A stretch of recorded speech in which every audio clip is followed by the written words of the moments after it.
Hello and welcome back to my Nuzlocke run. Today we're going to be catching a few Pokemon and taking on Blaine and Giovanni. First off, let's go catch a few Pokemon in areas I haven't hit yet. On Route 21 below Pallet Town I caught a Tangela. You know what, I actually kinda like Tangela. I don't know why, because it's literally just a bunch of green spaghetti with eyes. But it's got these pimp red shoes. Yeah, that's probably why I like it. Those shoes are fucking rad.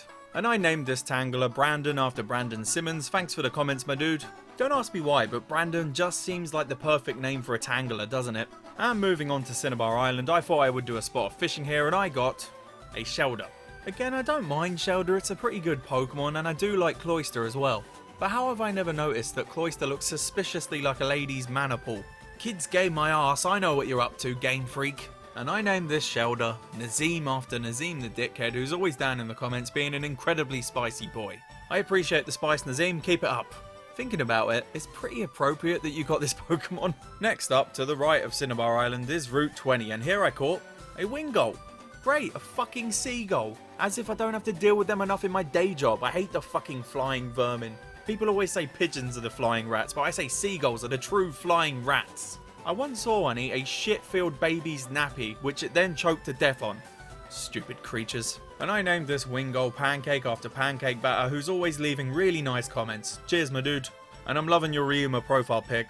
Danganronpa is the best series. And before we head into the Pokmon Mansion, there's one more place I want to hit up for Pokemon. And that place is the Seafoam Islands. And here I got a seal. Hell yeah, I love Seal. Kiss from a Rose kicks ass. And I named this seal Hydra after Hydra Daily. Thanks for always commenting, my dude. But I'm gonna have to take issue with this comment. What are you saying, bruv? My maths is amazing. I'll prove it, right? The square root of pi is eating it because it's a pie. It's a fucking trick question, innit? I'm a fucking genius. Who'd win in a wrestling match, Lemmy or God? Lemmy. God. Wrong, dickhead. Trick question. Lemmy is God. Well, let's head over to the Pokemon Mansion. I know for a fact that there's Grimer in here. Please be Grimer, please be Grimer. Damn it, it's not Grimer, but I do really like Coffin as well. She'll do, I guess. And I named this Coffin Tyler after Tyler Kramer, who's an awesome subscriber and a fellow Persona fan. So how could I not? Persona kicks ass. And I always found the Pokemon Mansion to be annoying because I hate puzzles, as I've said a million times, but luckily I know how to get through here. I have completed this game far too many times. With the key to Blaine's gym in our possession, let's go take this bald fucker on. And here's his squad. There's seriously some cunty Pokemon in here. He first sends out the Blaine Classic Arcanine, and I sent out the #1 dance boy Santana. And right off the bat, Arcanine hits Santana with a strong Fire Blast that takes about half of Santana's health. And Santana replies with a Surf, one-shotting the fiery Doge. And next up is Ninetales, which opens up with a Confuse Ray. God, I'm sick of fucking confusion. But the confusion does not stop the dominating force of Santana's Surf that leaves Ninetales with a tiny sliver of its health. And as you would expect, before I can get the killing blow, Blaine of course heals up the Ninetales to full health. And this time Santana doesn't manage to get through the confusion and he hits himself. Fabulous. And in another cheeky git move, Ninetales puts Santana to sleep. God damn it, just let Santana murder you. And while Santana is asleep, he takes a Fire Blast that gets his health pretty damn low. But in a turn of luck, Santana wakes up and through the confusion hits Ninetales with another Surf. But she's still alive. Barely. I thought now would be a good time to switch in the best nose in the game, and in a bit of luck, Ninetales misses a Fire Blast on my grand entrance. Good times. Ninetales uses rest before I can get a hit in, and it has a Lumberry, so it wakes straight up. But I again slammed it with a Rock Slide, bringing it near death, and it rested. Again. But with no Lumberry to wake it up this time, I make sure it's asleep that it will never wake up from.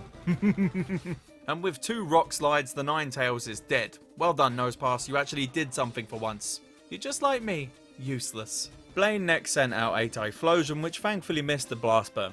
And I took advantage of this miss and slammed him with a Rock Slide, doing over half of his health. And like Ninetales, Typhlosion uses a rest and has a Lumberry to wake itself up straight away. But it's no bother because I hit him again with Rock Slide, doing the same damage as before. But instead of going for another rest, Typhlosion tried to use Blast Burn again and it missed. And I finished the bugger off with another Rock Slide.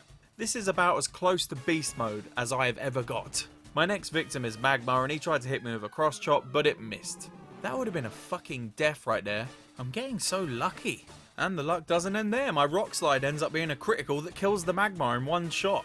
What the hell is going on? I'm never this lucky. Blaine sent out a soul rock next and I decided to stop pushing my luck and I swapped myself out. And I sent in Brett to finish off this squad. Brett takes an earthquake on his way in that only takes a small chip out of his rock solid health. And before Brett can get off a brick break, Soul Rock uses a rock slide that takes another chunk of Snorlax's health. And Brett's brick break doesn't do as much damage as I thought it would. Soul Rock hits Brett with a rock slide again, this time making Brett flinch, so I decided to use rest, which wasn't the best idea.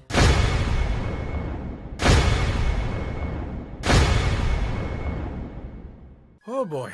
Sleep, Brett. Regain your vital essence. After getting hit a few times and not doing too much damage to the Soul Rock, I switched Brett out for the out and out killer Hentaimon. And she takes a decent amount of damage from a rock slide on her way in, but she follows up with a magical leaf that finally kills the Soul Rock. And the next Pokemon up was Blaziken, which is very handy because they're part fighting. Use Psychic on this full Hentaimon. Yep, that's how you do a one-shot kill. God damn, Hentaimon is the best around. No one's ever going to keep her down. And with that, we've beat Blaine. In the end, he wasn't that bad actually. I mean, it could have been bad, but we got fucking lucky. Makes a change. And Blaine gives us Fire Blast, which will be good for Logan. He needs a fire move that doesn't suck donkey dick. And before we can leave for Viridian City, we get approached by Bill to do the free island shit. But I can't be arsed right now. But we'll go there later, because there's a fuckload of Pokemon there to catch. And after clearing out Giovanni's gym and doing a few hours of level grinding, let's take on Giovanni for the last time. Here's his squad. I swear to God, Vishnu, Zeus, and whatever deity people worship that I will kill that goddamn cat this time. Giovanni first sends out Flygon and I send out Santana because he did so well against him last time. Flygon first goes for a Fire Blast that he thankfully misses, and Santana replies with a Surf that takes over half of Flygon's health. And Flygon next whips up a Sandstorm, which will be annoying as fuck. And I use Giga Drain because I thought Santana would have took damage by now, but he hasn't, so there you go.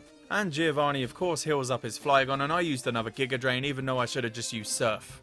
What the fuck are you playing at past me?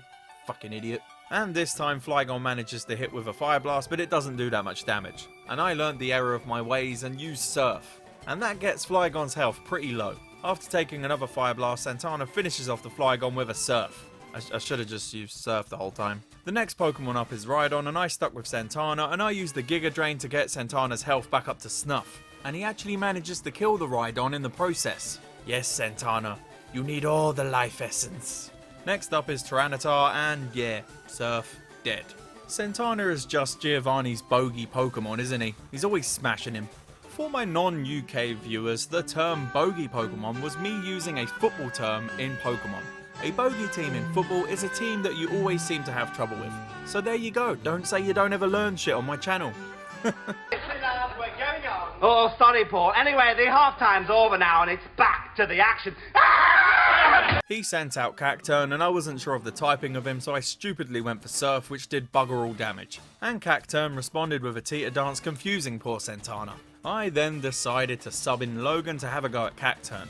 And Cacturne uses Needle Arm on Logan's entry that doesn't do a great deal of damage. And Logan responds with his new move Fire Blast and he takes what's remaining of Cacturne's health. The next Pokemon sent out is Swampert, and Logan is probably the worst matchup for Swampert, so I switched in Santana again since he had such a good time earlier. He's got some life essence to steal. Santana is hit with a feeble Earthquake upon his entrance, and Santana uses a Giga Drain, almost taking all of Swampert's life force. We'll take the rest of it, Santana, don't worry. And the Swampert replies with another feeble Earthquake, and before Santana can get the killing blow, Giovanni heals the Swampert. It's fine, more essence for Santana. Some say he uses the life essence to power his incessant dancing. Gobble gobble gobble gobble. Yes, your life force tastes good.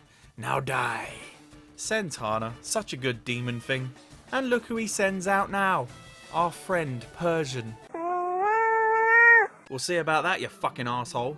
The cunty cat attacks us first with a strong double edge, taking Ludicolo down to about half of his health. But Santana responds with a Surf that gets the Persian's health into the red, and yeah, Giovanni healed him, obviously.